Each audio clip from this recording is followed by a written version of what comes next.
Hey, everybody. I'm 50's going through a tunnel right now. We've lost reception. yeah. No. I'm still. I haven't reached the show yet. I'm still in the storyboard part of the editing. The scene hasn't even been shot yet. I'm just a stand-in voice for me talking right now. He looks like he's doing a martial arts kata on Tourette's. He looks like a mime. That too, yeah. Kung Fu 50. Wow. Wax on, wax off. Anyways, welcome to another edition of the Northern Countdown. I'm your friendly neighborhood Soda Claus, joined as always by Ben and the aforementioned deleted 50 today. How's everyone doing? I'm doing well, but 50 just muted himself. Yeah. No, I was doing something on another screen. But speaking of Soda Claus, are you aware that did you change your name to Soda Claus on our Northern Entertainment Group chat Christmas time last year, and you haven't changed it still, and it's Christmas time this year? Like, seriously, you've been Soda Claus all year. Really? Yes. In our main chat,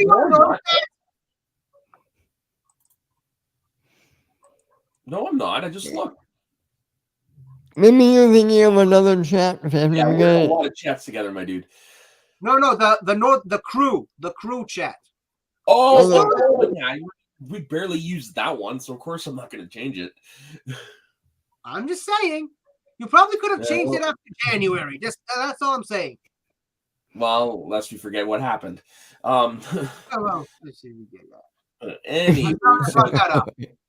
If we're talking about deletions and stuff like that, this is the top 5 deleted, our top 5 deleted scenes from movies. 50, this was your topic.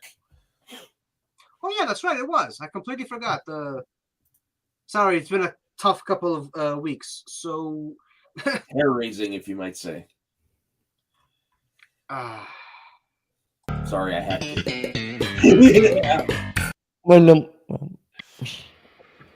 It's a good thing I still have it open on the thing. So, should I get to my number 5, or do we have some more banter going on?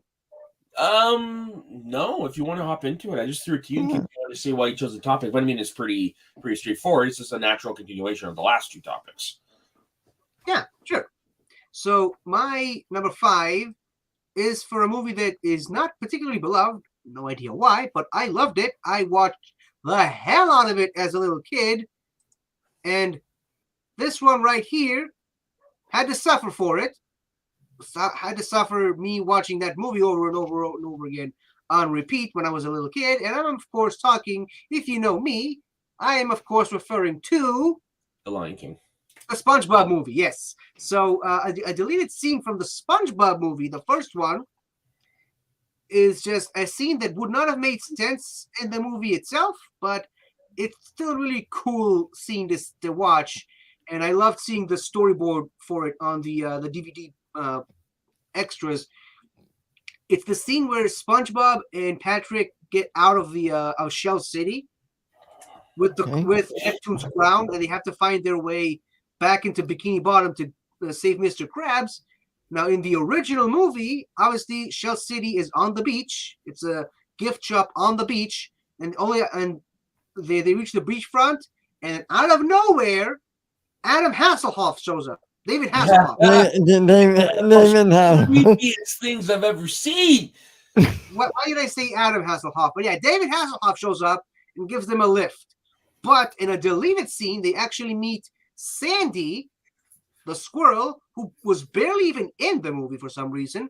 But yeah, she was there on holiday, and you get to see a photorealistic squirrel running around, and she's being chased by men in black, and you get to see Sandy with guns shooting people, running around, and SpongeBob and Patrick are like crazy, like, well, what the hell's going on? Let's get out of here. And then they move, and then they try to run back to the beachfront, try to get back to Bikini Bottom. And then you see and then they're like, boy, this place sure isn't like Bikini Bottom. And then the camera just moves away, and you see human versions of SpongeBob and Patrick just standing around being what those characters would be. And then like a human version of Squidward comes rolling around on his bicycle. He's like, out of my way, morons. So again, this is just a storyboard. I'm assuming they had planned to have the original actors portray those versions of the characters in the movie if the scene actually made it to film. But it's still a fun what if. It's a cool what if would have happened with that movie. I just want to say that is the creepiest looking prop I've ever seen in my life. That is the legit prop they made. Yes, I know. It's about twice the size of the real one. Yeah, it's creepy as hell. There's pictures of it like literally strapped to the back of a flatbed driving down the road. I'm like, you would drive off the road if you saw that. What? Why wouldn't they just use a real David Hasselhoff? Because they did a lot of scenes that took place on his back and on his legs, and they wouldn't necessarily ask David to just lie down in his trunks for 2 weeks while they were filming the scene. So they just had to build the prop to shoot all the action scenes on his back and feet and legs. I really hope they gave that to him after they were done with it. Oh, somebody bought it. Oh, I'm pretty sure somebody bought it because it was up for auction. So that it's a 14-foot piece of memorabilia. This article's from last year. Does that article say who bought it? No, it doesn't. The current bid is $100,000 though. So that means it could be that David just bought it anonymously. Maybe, but yeah, I have to share this because this is just when they do it. It's just too creepy. Yeah, even in the behind the scenes.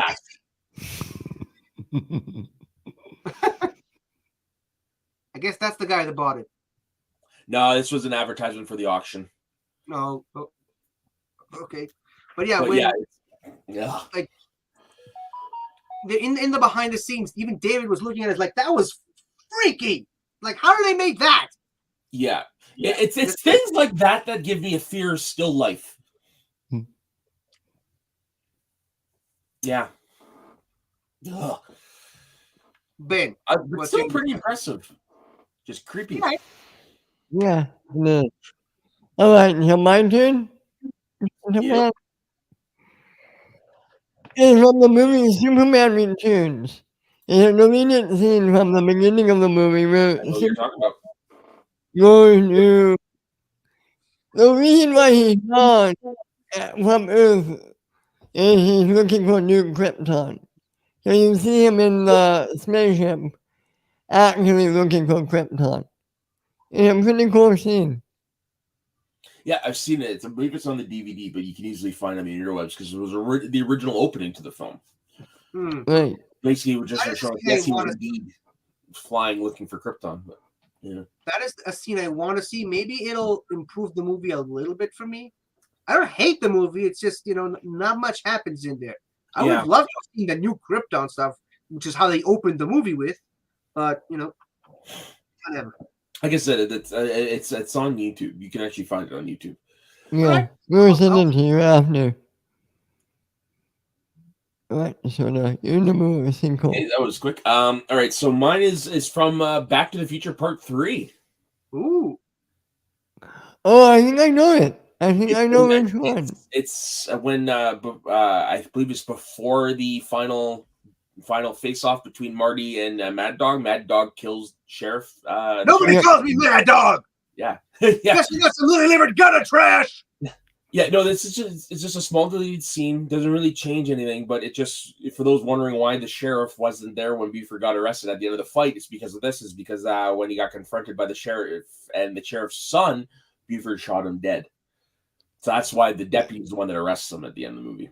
Yeah, I saw the commentary for this. They took it out because they found it too dark to leave it in. Yeah, because it's the first time you actually see someone die in Back to the Future like that. Like just right.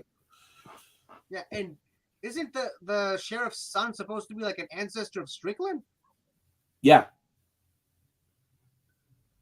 So yeah, that's why he says when he dies, that wouldn't make much sense. Well, I mean, throughout the movie, he's like the sheriff turns his son's remember boy discipline, which, as we all know, is Strickland's thing. Yeah, no, it is indeed a descendant of Strickland. Isn't it or isn't it? It is. Yeah. No, Descendant is No, I based think on 50 saying I think 50 saying he couldn't die because if he died, that would be the last of the His son is coming right tree. there with him. The son doesn't die. No, if the son died, if the son died. For all we know, based on this information, yes. Well, for all we know, there could be other kids, but yeah, Right. you're right. If the kid theoretically had been killed too. Yeah. That's it for mine. I don't know how much to say more about that. I'm sorry? So my number 4? Yeah. Okay, so my number 4, and it's a scene that when you watch it on your own, it's a cool, fun scene, and I love it. It would not make sense anywhere in the movie itself, but it's a really cool, fun scene to watch. I highly encourage looking that up. And it's a random scene. I don't even know the name of the scene, but it's a scene from Monsters, Inc., and it's basically just Sully just going from his workstation after a workday, just wiping the sweat off his brow, moving a little trolley around with all the screams he's collected over the day. He goes into this weird, loud, noisy, steam-filled room and just encounters this weird, random, shriveled, old monster with glasses, and he's incredibly ancient. He's like, "Oh, sorry, I didn't see you." "What? I said I didn't see you." "What? I said what? What? What? What? What?" And then a little tiny guy walks up to him and he's like, "Hey, Sullivan, get these documents up there." "Here." "What? I said get these up there." "What? Get the documents up there." "Oh, right, up there." "What?" It's just a scene of 3 monsters just yelling at each other, "What?" And it's the funniest thing ever. I highly recommend looking it up. I don't think it's on YouTube. Otherwise, I would have watched the hell out of it. I think you might need to track down the original DVDs to see that scene, but it's great. I highly recommend watching it. Made no sense in the movie itself, timing wise, but just it's really, really. It funny. does sound like it's highly one you recommend have checking that one out. to see. Yep. Yeah, it's me explaining it right now does not do that scene justice at all. Interesting. Yeah, I'll have to take a look. So like I said, I do have the DVD. Oh, that's even better. You can watch it. You can look it up. Ben? My number 4 might get punted. It's from the beginning of the Deathly Hallows Part 1, where we see Dudley and the Dursleys actually leave Harry Potter. And Dudley actually says goodbye and thank you to Harry. I don't think you're a waste of space. I forgot about that. That is an honorable mention now. I forgot about that. Oh, So yeah, did that's 50 an honorable mention for me now, too. Why did I think of that? It's a great scene that adds a whole other layer to those That is- characters. Yeah, it's a great moment in the book, too. Yeah. And great moment. And when you watch the movie, that opening scene on its own, you understand why they took that scene out, but I still would have loved to have seen that scene in its entirety. Yeah. In the movie. Yeah. They made it into 2 movies. They could have fit something in there. Yeah, I suppose. But like I said, thematically, it probably wouldn't have fit there too much. I think it would have fit. It's not a long scene. They could have easily put it at the beginning of that. Yeah. Totally.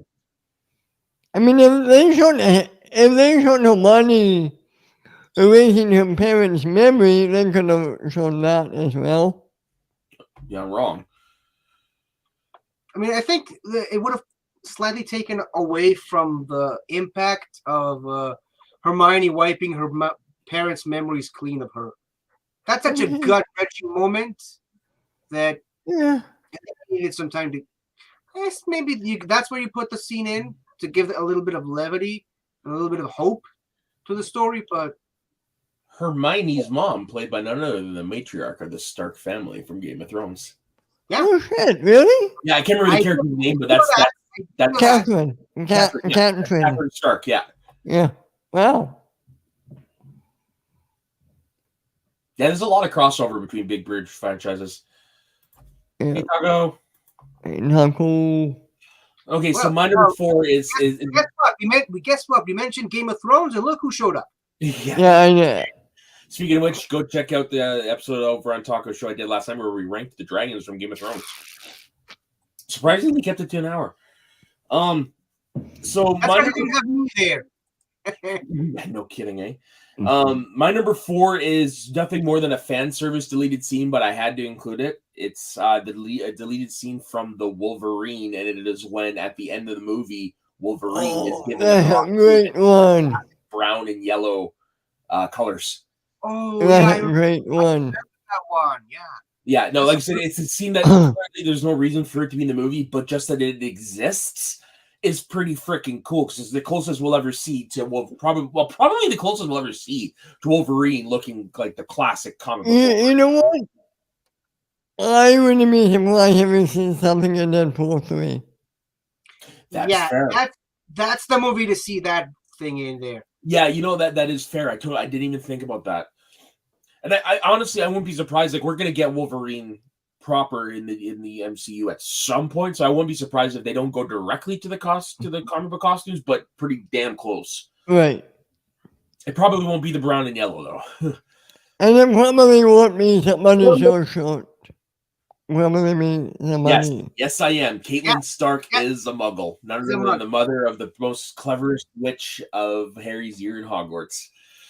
Yeah, and great minister for magic.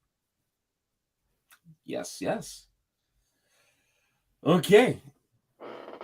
So, Fun fact, by the way, fun fact about that throwaway line. Do you happen to know what year Hermione became minister for magic?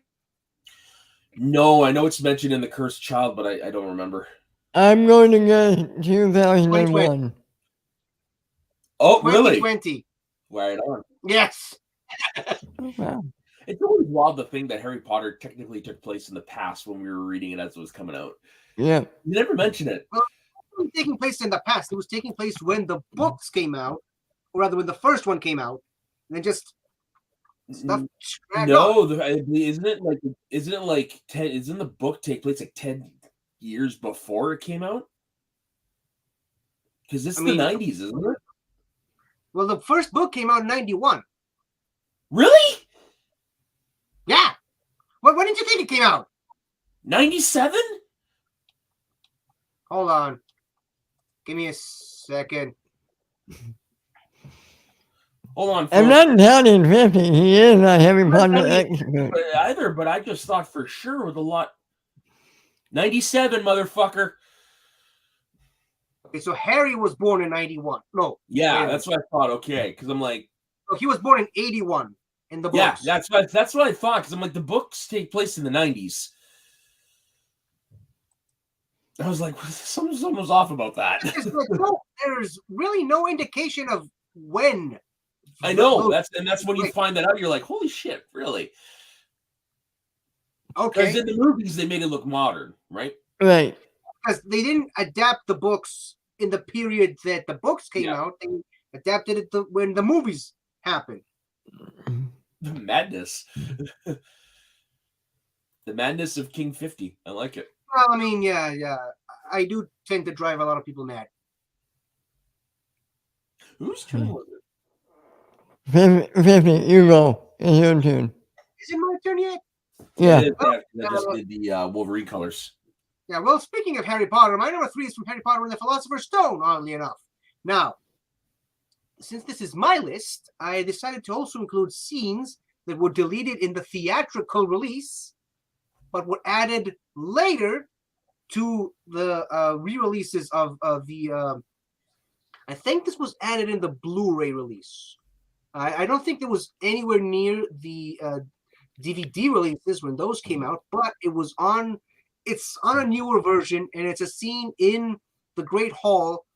Harry and Ron are just playing with some wizard cards, and then Neville walks in with having had the Locomotor Mortis charm on him, just jumping up and down, and then that's when Harry and Ron, they see the card of Nicholas Flamel, or is it? Sorry, it was Dumbledore, and they read on the back of the card that he was friends with Nicholas Flamel. Wait, doesn't that happen in the train? No, not in the movie. Harry Not in the movie. On the train, and then later in a deleted, which was also in the book, that's when they saw the mention of Nicholas Flamel on a card of Dumbledore. Like Harry read Nicholas Flamel on the train, and it didn't really mean anything too much to him until Hagrid mentions him later, and then he reads the card again, which is how it happened in the book. Gotcha. That scene was added into the movie, and even when you watch that scene, it's sort of awkwardly put into the plot, which explains why it wasn't in the movie originally. But it's still a really good scene, and it does more of a setup to the myth of Nicholas Flamel than the original release of the movie did. Gotcha. Okay. Yeah. It's also a good scene with Neville as well, and I think also Seamus does another one of his magic tricks, is blow up in his face and burns his eyebrows, or maybe that's in the books. I can't remember. That's definitely in the books. I'll have to pull up my DVD later this afternoon and take a look. No. I don't think it was on the DVDs. I think it's on a No. About how you said the scene where we were talking about how it was included into the. It's not a deleted scene. Okay. I'll have to take a look at that later because I have the original DVD. Because when I did my my rewatch of all the Harry Potter movies in a day, for some reason I just found a newer version of it that just had all the deleted scenes. Well, not all of them, but some of the deleted scenes for Philosopher's Stone and Chamber of Secrets. And the odd thing is, with the added deleted scenes, Chamber of Secrets is about 3 hours long. Now, oh wow. The one I watched, which only made the rewatch of all the Harry Potter movies in one day longer, but who cares? 2009, a 4-disc Ultimate Edition was released with 7 minutes of the deleted scenes added back in. So that's probably what you watched. Yeah. Could you check how many minutes were added to the Chamber of Secrets one? Yeah, for sure. I think it's more like 19. So 2009. Every 19 the theatrical cut is long. Well, it's 174 minutes. That's just shy of 3 hours. Wow. No, I'm gonna get my hands on those copies then. Yeah, but the original theatrical release of Chamber of Secrets was 240, and the new one is like 250 something, 257, I think. Oh wow. Wait, Chamber of Secrets. Wow, Chamber of Secrets is a lot longer than I remember. Chamber of Secrets is one of the shortest books, the longest movie. Weird. Yeah, and Order of the Phoenix, the longest book, the second shortest movie. That movie had so much wasted potential. The book is so good. Look, hey, we're gonna go on a rabbit hole if we talk about Order of the Phoenix. Yeah, the three of us. Yeah, let's just move on. Ben, let's move on. I do have to work in an hour, so. I won't be surprised if they get credit by Ursula, but it's not what do you call it? What kind of video is it? It's the tutorial video in 2 minute 3. Tiny punt. Yeah, I went there. So it's my number 2. I had a feeling. Okay, so my number 3, we were talking about The Mask earlier. This is the deleted scene from The Mask, and it is the demise of Peggy. Oh, really? Yeah, she never. If you watch the movie, she just disappears. Well, there's a scene that shows what happened to her. She was murdered. She comes out and then just goes away. No, she was put into the printing press and killed. I've seen that. Yeah, I've seen that. Basically, she was killed a la like in the style of The Mask. So they put her in the printing press, and what comes out is just her splattered on the image like that. But basically, yeah, it was deemed too dark for the movie. No shit, and they cut it out. Yeah, they cut it out. But basically, that's what happened to Peggy. That's why you don't see her after where she's revealed to be the mole, where she reveals. I like that actress too. Amy Yazbek. Oh, Amy Yazbek's got great comedic timing. Widow of the late great John Ritter definitely holds her own in movies like Dracula Dead and Loving It, and of course Robin Hood Men in Tights, Problem Child. I mean, just thinking of that scene, that changes the whole movie now. Right? Yeah. No, she just literally it's just like a cartoon. They put her in, she gets flat, and she just yeah. I'm glad that was taken out. Me too. All right, 50. What's next for you? My number 2 is from my favorite Star Wars movie, and I'm sorry for saying this, Taco, but it's Revenge of the Sith. It's a scene. Hey, it's in my personal top 5. In my top 3, I think. Yeah. It's my number 1. My number 1 is Really? Revenge of the Sith. My number 2 is Rogue One.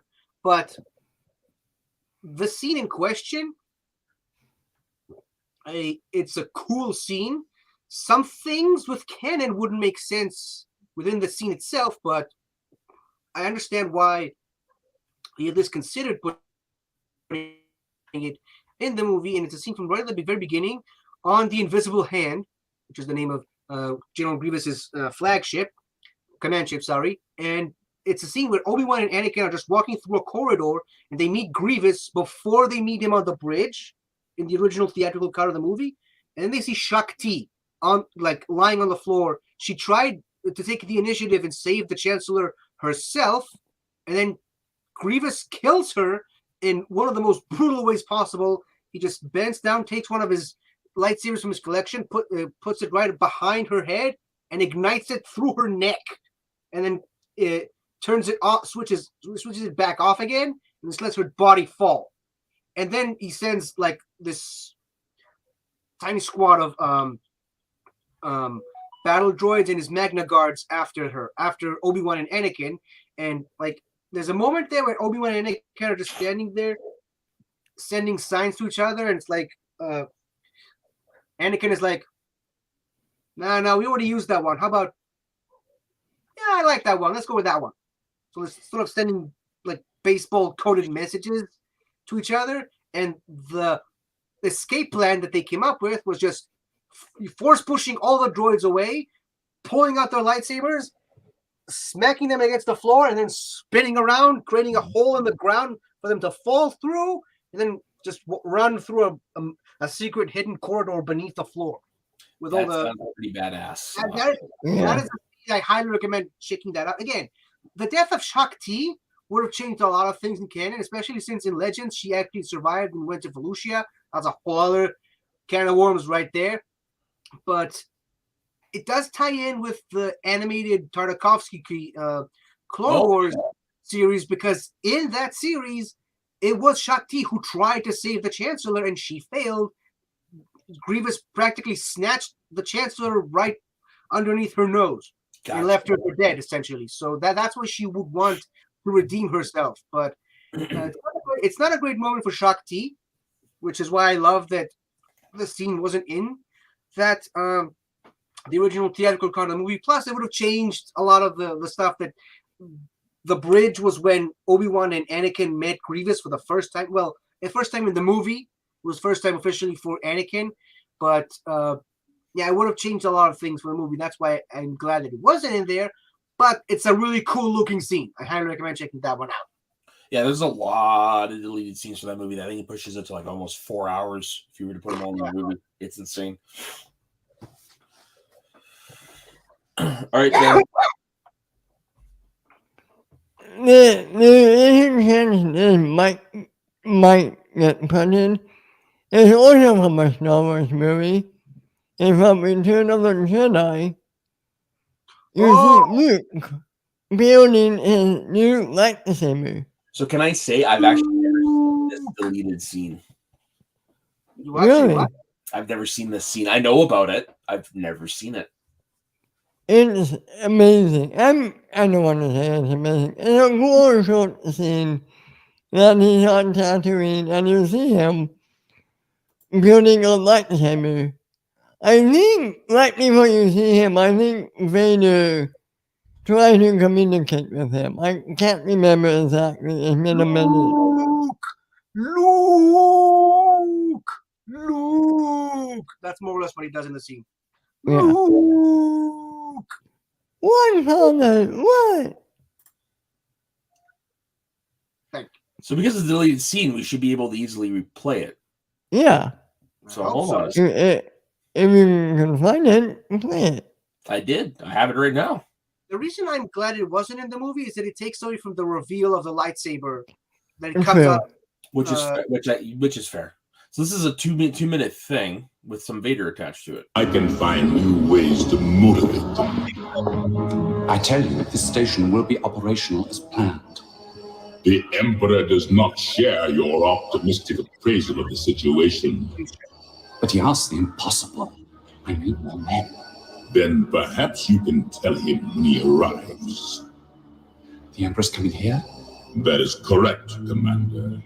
And he is most displeased with your apparent lack of progress. You ever want to see the moment when a man's balls shrivel up and go right inside his body? That was the moment. Yeah, that was it. That was it. All our efforts.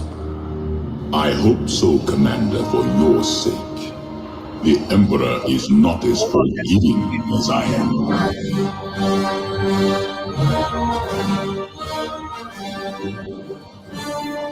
You gotta tell us the You can tell us.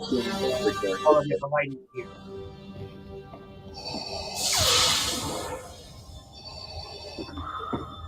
I bet you anything Evan could name that droid that just rolled past Vader. Probably. Luke, Luke. dark side of the Force. My son, it is the only way.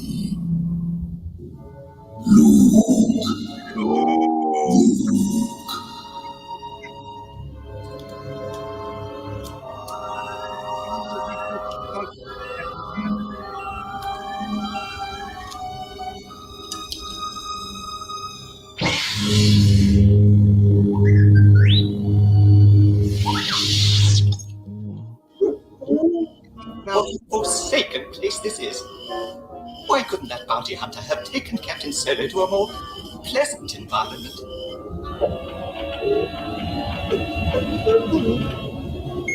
We're leaving. What about Master Luke? I thought he was going to rescue Captain Solo. We're going to that horrible fortress alone. We're doomed. Okay, that's actually wasn't that bad. It was it's not something you see all the time, especially back then in Star Wars. yeah, but to my point, wouldn't that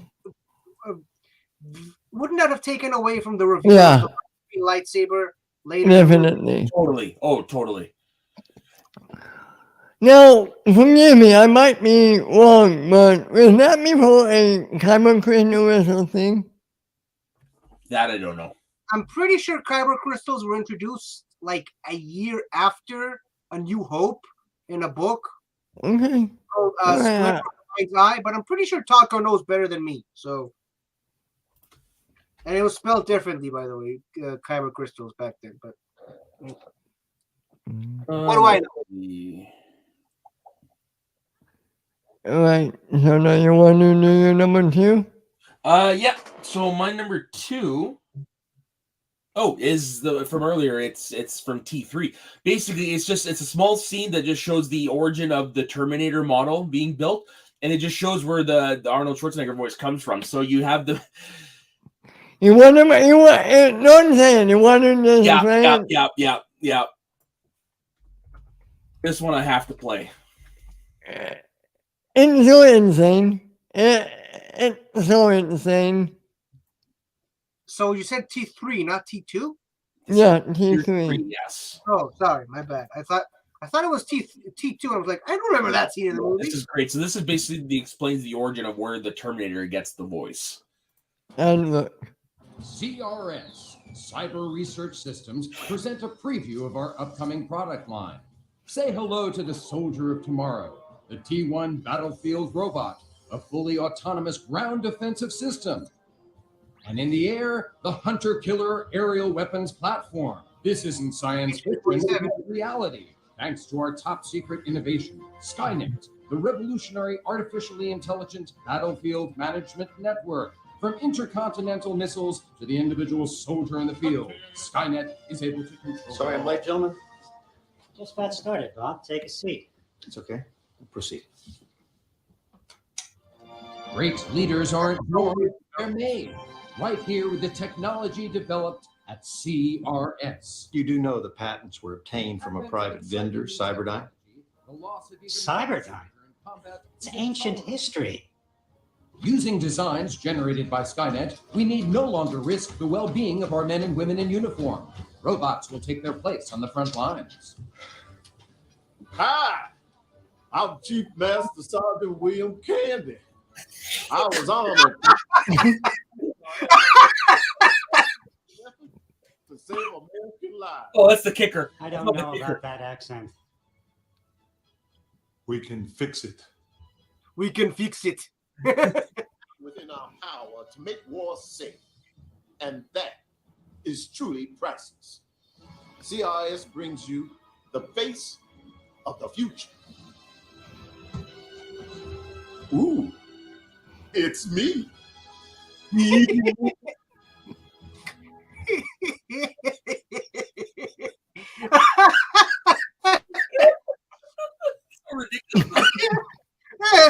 That was good.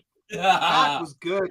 I'm glad they cut it out, but it's one that you did. It's just fun to go back and watch every once in a while just for a giggle. You know what it reminds me of? Sticking in the Star Wars realm, it reminds me of that scene of David Prowse as Vader. Like, Oh yeah, it's like, look at the passengers, they want them alive. Like, yeah. No, you're not wrong. a reality check of the voice is just priceless. I have a hot take. I kind of like Terminator 3. It's not my favorite, but it's not bad. Yeah, it's not bad. It's fun. I don't mind it too much. Especially compared to the other movies that come after that one. I agree. Dark Fate wasn't Yeah. that bad. So I'm not going to show the full scene, but I did find the mask one. I'm just going to show you just how she ends up. Oh, I'm nervous. I'm not going to play the whole thing, but this is basically how she ends up at the end of her. I've seen it. They're not. She gets put in the press and becomes front page news. Literally. Literally, No. cartoon like. Yeah. All right, 50. Oh no, honorable mention time. I don't mention. So I only had the one, and it is from the Deathly Hollows because that's good shit. Anyone, Ben? Anything? I have one. Roll your peak. You Complete Me trailer from Iron Man 2. I don't remember that. I don't remember that either. It's a quick trailer, but it ends with him jumping out of an airplane talking to Pepper. You Complete Me, and it's not in the movie.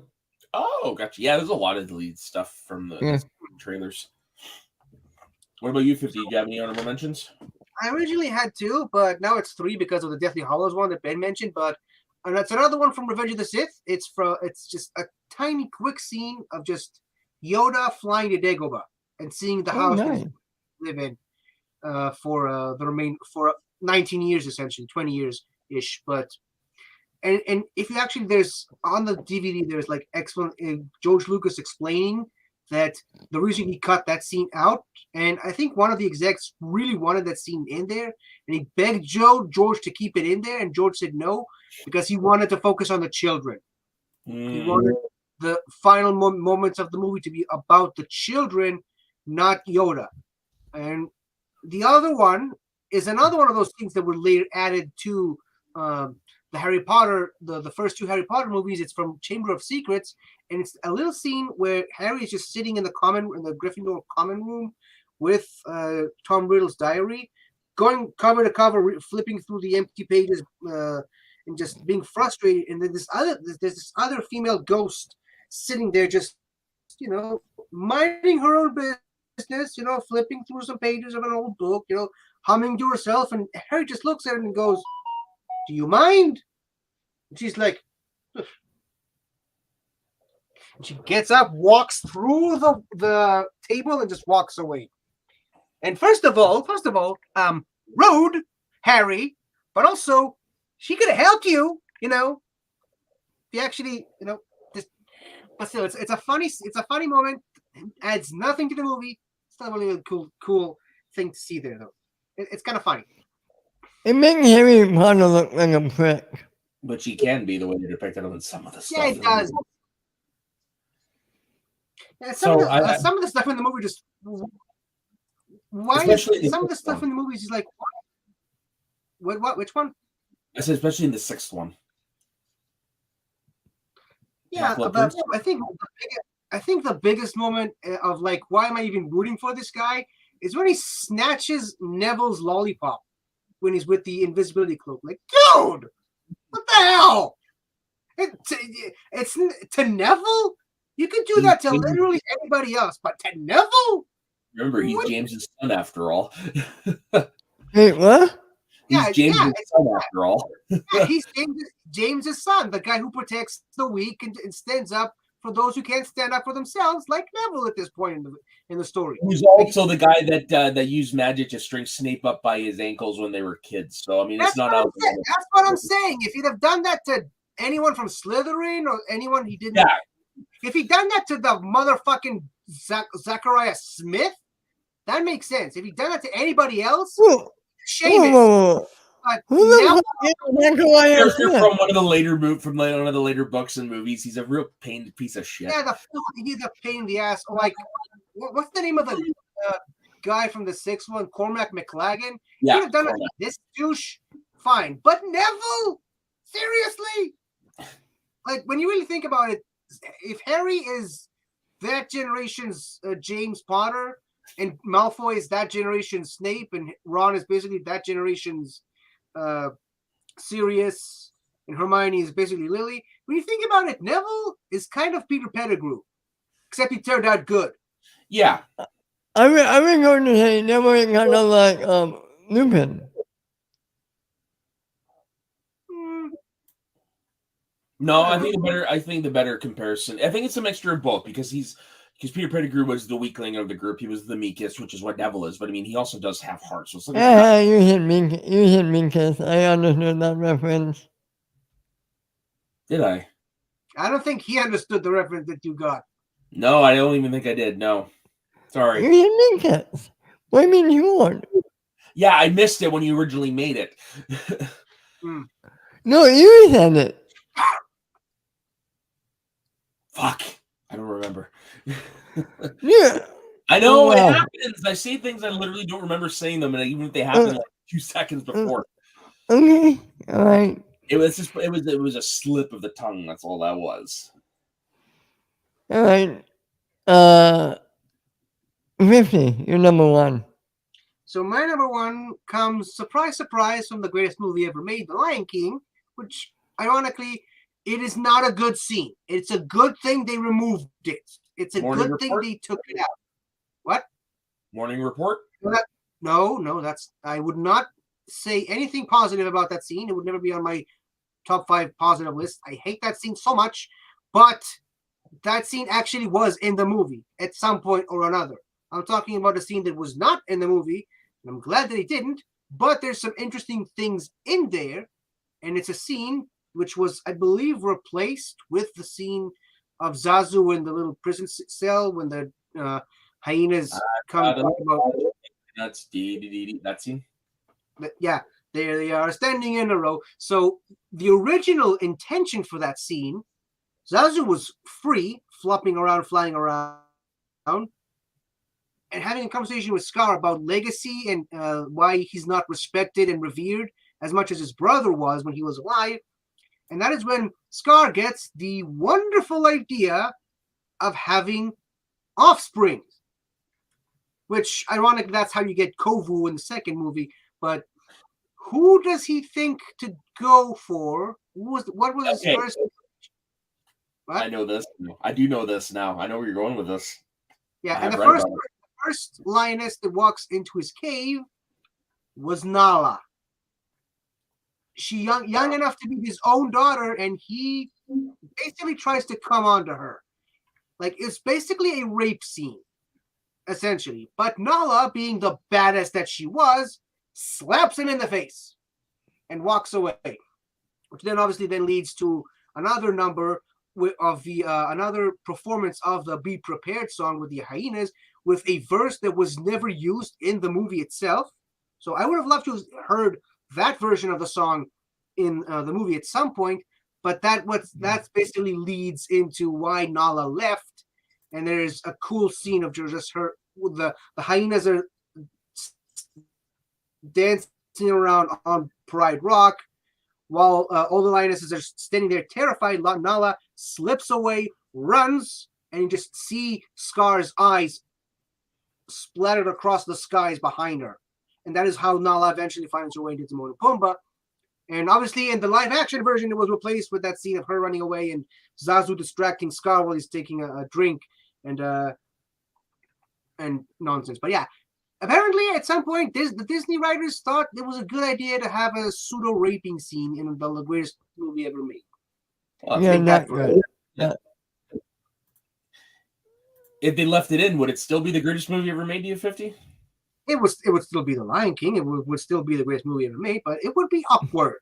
But So, I think we need to be focusing on the fact of the matter is that they did not include that scene in there. For the good, yes. Yeah. All right, Benny. You're number one. Benny! Sorry, it's a reference. Andrew, Austin Powers International Man of Mystery, the sleep roller scene. There's more? Yeah. It's a quick cut, and you see a woman in the kitchen baking with her family. Here's how his family getting ready for this guy to come home. Picture like a perfect family waiting. I can just picture it now. Yeah. Yeah, it's just so funny and awkward. Yeah. Let's see. Are you looking for it now, Soda? You got it, and I found it. It's less than a minute long, so perfect. Yeah. Yeah, I can't do it justice.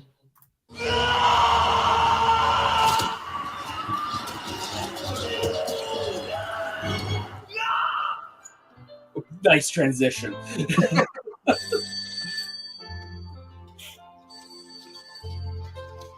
Hello? Yes, this is Mrs. Harlan. Yes, my husband is the henchman in Dr. Evil's private army. What? Oh my God. Thanks for calling. Hi, Mom. Sit down, Billy. I've got some bad news. Your stepfather was run over by a steamer. But Mom, since Dad left, Steve's been like a father to me. People never think how things affect the family of a henchman.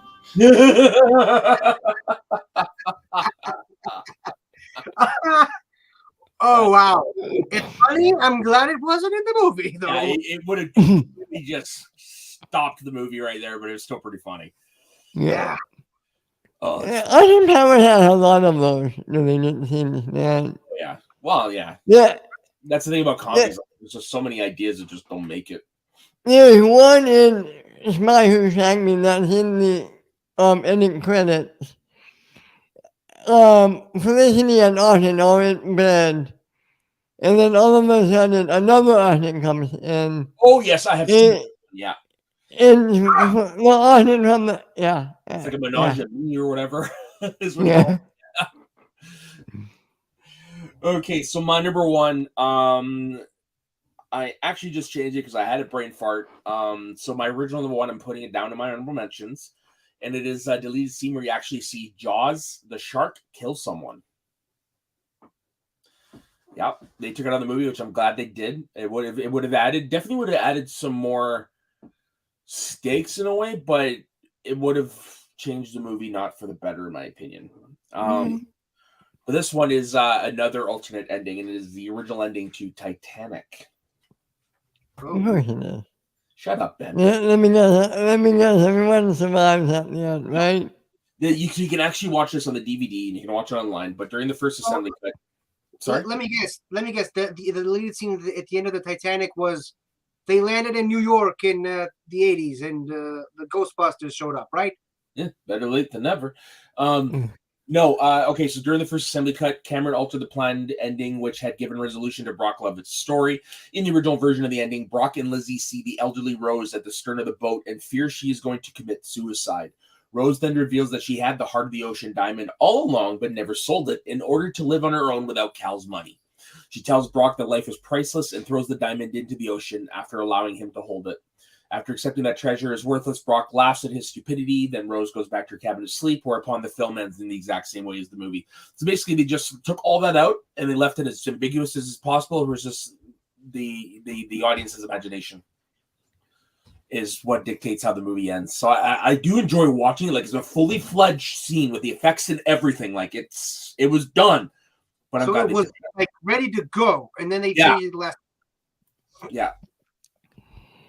Well, I really want to make sure it's been a minute since I watched it. What is Bill Paxton, right? Bill Paxton, yeah. And then Lizzie is the actress Susie Amos, who is James Cameron's wife. Oh, I didn't know that. I believe they met on the movie. Oh, wow. Yeah, I'll just play a quick snippet of it here.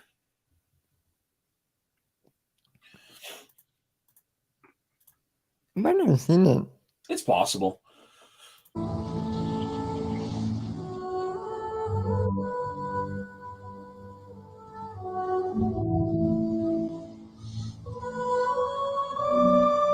They basically they didn't film or anything. They just cut out a bunch of stuff just for the same.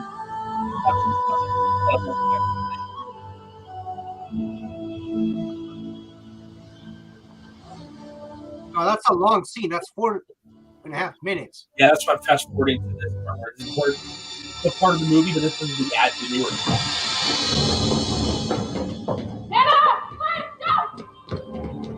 Don't come any closer. I'll drop it. You had it the entire time?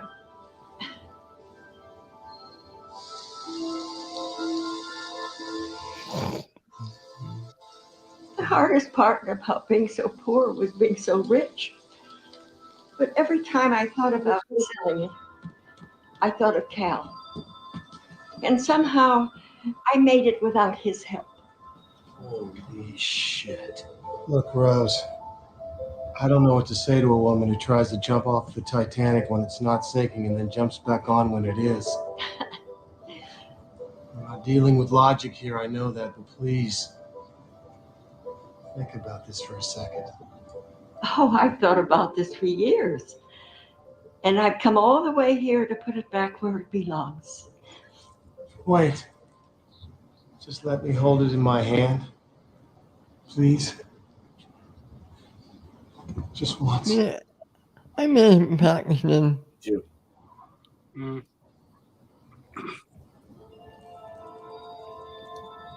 Bill Paxton.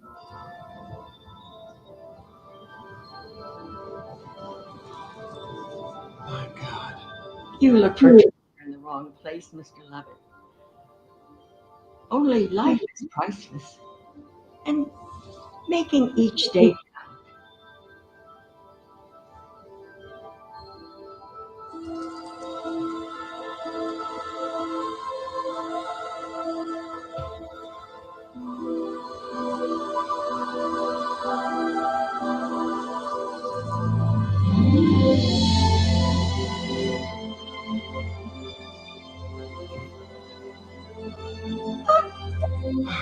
Jesus, no!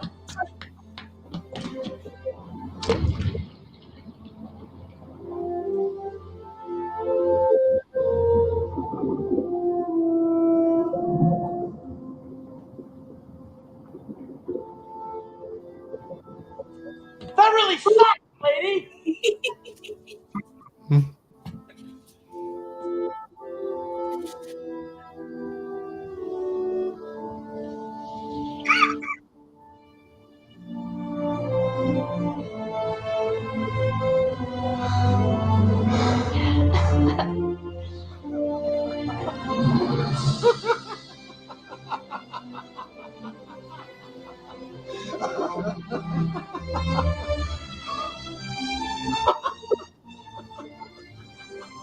Very funny.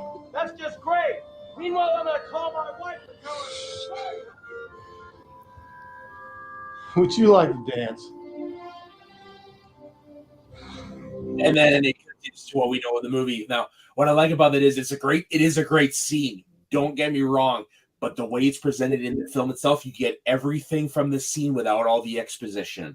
You get just by her looking off in the distance and pulling it out. That you get just by those movements that yes, she had it, but she didn't need Cal's money. You get all that without having to say a word of what we have now. Can I just say something? Titanic is such a better movie than the first Avatar. I agree. Because mine is not historical events. You remember the love story. You remember the characters. You get to know everybody. You remember the effects. You remember just how well James Cameron paid to the historical accuracy of the movie. One of my favorite things to watch is listening to the historical commentary on the DVD, because they have two foremost experts who were there during the making, and they said like the scene where they were filming the dining room scene where Jack gets dressed up and he's with everybody. Don Lynch, who's probably the most foremost historian on Titanic, he said it was like walking into a time capsule, because I wasn't seeing Kathy Bates or Leo DiCaprio. I was seeing the unsinkable Molly Brown. I saw John Jacob Astor. It's just like it was like walking back 100 years. And you know what? I'm not going to go down this rabbit hole. We don't have time for it. But I have thoughts on the Avatar movies that I'm not going to get into. Yeah, no. So, 50. Oh wait, you went, didn't you? Yeah. What did I do? Nothing. I think are we done? We're done. Did we do it? We're done. So now you Holy pick shit. a topic for next week, and then we gotta go so I can get ready for work. All right. So next week is Christmas Eve.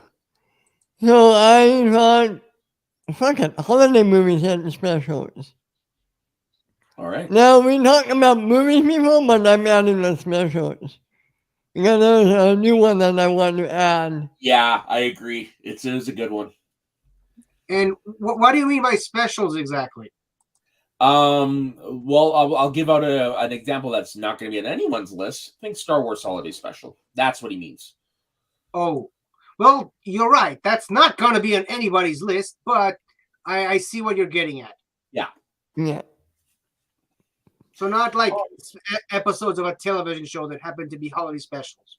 No, so no Doctor Who. But I mean, like if there was like a special dedicated episode just on its own that's not tangentially. Yeah, well, I mean, you immediately went to the Doctor Who realm. I was going to suggest the Thanksgiving episodes with Friends, but I mean, hey. Oh, you should probably specify that a little bit more. Do you mean the Christmas, like the winter holidays? You're talking to me or Ben? Ben, the guy who's listed as. Yeah, what holiday, winter, yeah, any kind of holiday. Okay, that opens it up. Got it. As long as it's a holiday. Okay. Does Leif Erikson Day count? Does what, sorry? Leif Erikson Day. Yeah. Yes. Happy Leif Erikson Day. Ling-a-ling-a-ling-a-ling. All right, so let's wrap this sucker up because I got to get ready to work for work. So 50, my dude, where can everybody find you right now? You can find me every Saturday on this show, Northern Countdown. You can find me every Sunday on The Greatest Show in the Galaxy, talking about The Greatest Show in the Galaxy. I took a week off from my channel, 50 Shades of Geek, for surgery purposes, but I will be back tomorrow with my ongoing series, Doctor Who, where I go through every single Doctor Who episode from 1963 all the way to 2022 and reviewing them. So stay tuned for that. All right, and Ben, what about you? You guys can find me over at my YouTube channel, The Multiverse of Geekdom. We have a video basically almost every day now. Come check it out, subscribe, like, do all that fun stuff. And as for myself, you can find me on Instagram, Twitter, at soda_the_Saxman. You can find me here in the Northern Entertainment Group. You can also find me Friday nights over on the Let's Get It Ready Network, where we are doing the bulks of wrestling, our live wrestling show over there. Definitely pay attention. There might be some cool stuff coming down the pike involving that. So, all right, on behalf of myself, Ben N50, don't forget to like and subscribe to this video. Leave your comments and just let us know what some of your favorite deleted scenes in movies are. So on behalf of the three of us, thank you for liking and watching. Don't forget to subscribe, and we will talk to you next week when we do our top 5 holiday films. Have a good weekend, folks, and try to stay warm if you live in a winter place.